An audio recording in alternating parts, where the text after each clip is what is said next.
Hello everyone, this is Professor Kuehn and welcome back to my lectures on space, time, and motion, where we are looking at Galileo's Dialogues Concerning Two New Sciences. We're on page 109 in a student's guide through the great physics texts, and if you'll remember from my last lecture, what Galileo had been doing is defining, first of all, uniform motion, and secondly, uniformly accelerated motion. And he was making the claim that when you drop an object, it undergoes uniformly accelerated motion. He went on to define what he means by uniformly accelerated motion, and this is at the top of page 109. He says, "A motion is said to be uniformly accelerated when, starting from rest, it acquires, during equal time intervals, equal increments of speed." So we talked a little bit about that last time.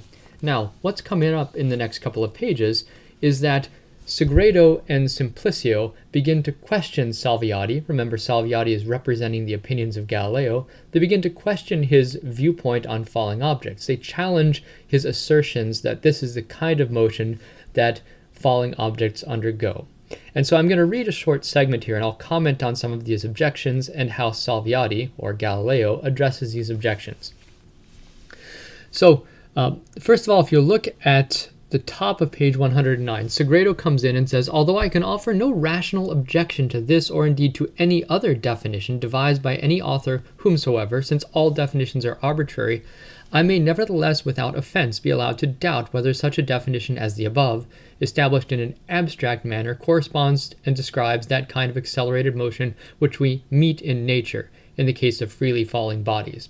So remember, just because you define something and you understand the essence of that thing doesn't mean that the thing actually exists. So I can, for example, define a unicorn to be a horse with a horn, a magical horse with a horn that runs through the forest and maidens ride, but that doesn't mean such a unicorn actually exists. You can understand the essence of something without knowing whether it exists or not. So that's what Sagredo is bringing up here. Is this the kind of motion that falling objects actually undergo? And now specifically, here is the objection that he raises. This is his first objection. He says, "When I think of a heavy body," I'm looking at the third paragraph on page 109, "when I think of a heavy body falling from rest, that is, starting with zero speed, and gaining a speed in proportion to the time from the beginning of the motion, such a motion as would, for instance, in 8 beats of the pulse, acquire 8 degrees of speed, having at the end of the 4th beat acquired 4 degrees, at the end of the 2nd, 2, at the end of the 1st, 1. So he's saying, if you think about measuring time in heartbeats, in 8 heartbeats, it will acquire 8 degrees of speed, let's say. Then, according to your definition, in only 4 heartbeats, it would have only acquired 4 degrees of speed. And in only 2 heartbeats, it would have only acquired 2 degrees of speed. Okay, so that's he's explaining that he understands the implications of what Salviati has asserted.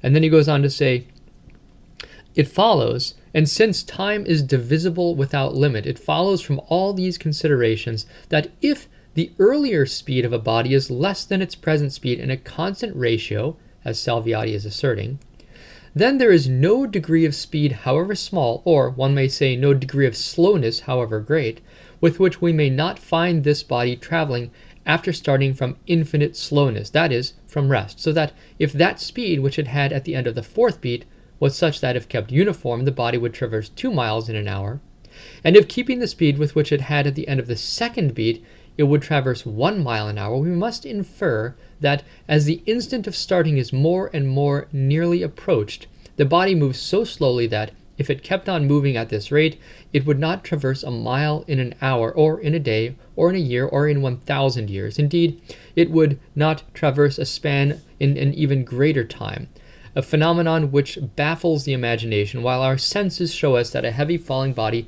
suddenly acquires great speed." So what is he saying? Let's sketch out what his argument is. So this is Sagredo's objection. Sagredo's maybe first objection to Salviati's definition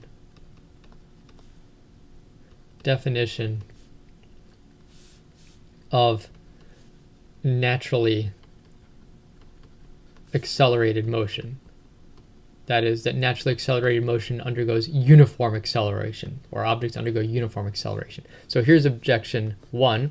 He says, what he's saying is that if we take you seriously, then if you look at smaller and smaller and smaller increments of time, the object will be going slower and slower and slower. So if you approach kind of the moment that you drop the object, as you get closer and closer to the moment of dropping, that object must be going slower and slower and slower.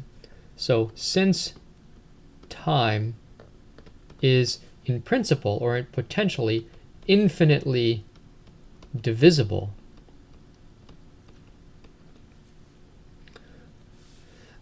as one considers moments of time very close to the moment of dropping,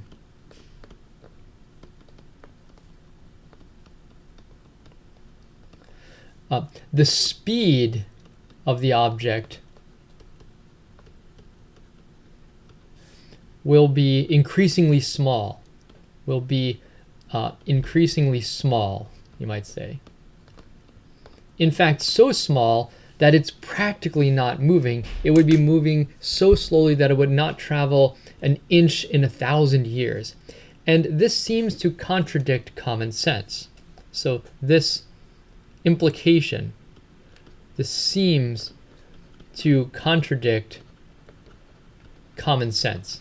It seems, if you go out and drop a rock, it seems like right away it acquires a significant speed. So there's something that doesn't seem intuitively quite right about this. This is the argument that Sagredo is bringing up. So how does Salviati address this? Well, first of all, it's interesting. He goes on, so let's Salviati's answer to this objection. Okay, and you may or may not be happy with this answer, but this is how he addresses it.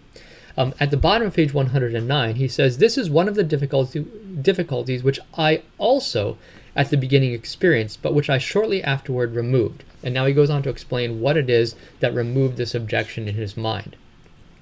And he goes on to say that if you consider what happens, he kind of sets up a situation, a thought experiment, where you have the ground. So here's the ground right here.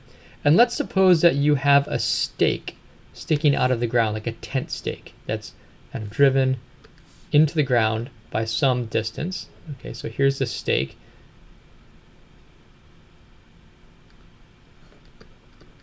A stake, and this is the ground. Okay, and if you were to take a heavy object, think about like an iron cube, some huge weight, and you were to drop it on this heavy stake, what would happen? Well, it's going to, if you drop it from very high up, it is going to drive that stake into the ground. Why does it drive it into the ground? Because when you drop that heavy weight, it has some speed at the moment it strikes that stake.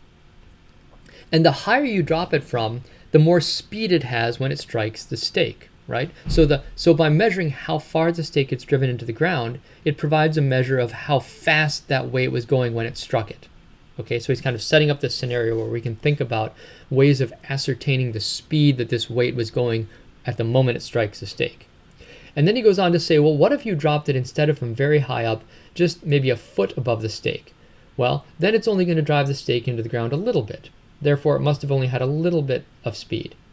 And what about if you drop this weight from just above the stake? You'll find when you do so, it hardly drives the stake into the ground at all. That's because it acquired very little speed. And in fact, if you put it above the stake by just the breadth of a leaf, a tiny amount, and you drop it, it will not drive the stake into the ground hardly at all.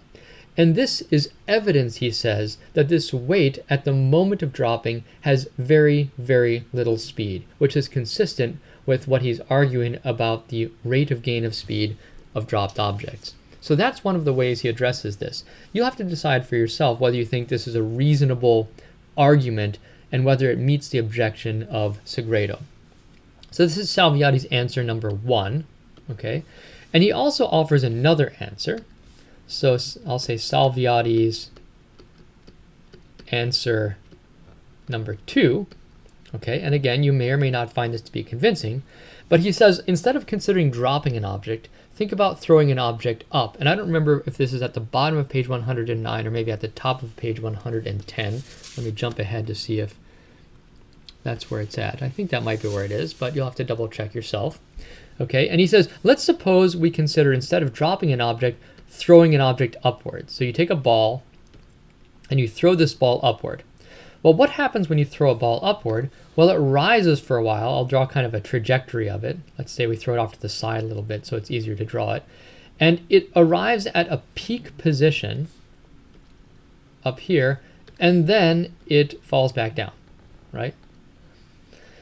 So here is the ball. This is kind of a cartoon of what this ball looks like at 3 different moments in its trajectory. So you throw it up, and it comes to a rest at the top momentarily, and then it has some speed. Here it's falling back down. Okay.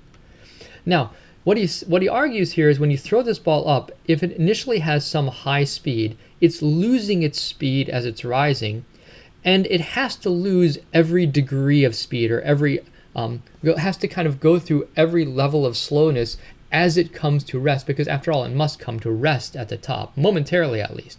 And then it reacquires a speed as it falls. And he says, if you accept that it goes through every degree of slowness as it rises, then it really is no different than saying it goes through every degree of slowness or speed as an object falls. So dropping an object, which is really on this side, is no more puzzling than throwing an object up or making an object rise. Okay? So if you have no objection to what's happening on this side, you shouldn't really have any objection to what's happening on this side, particularly that it has to go through every degree of slowness as it is acquiring speed.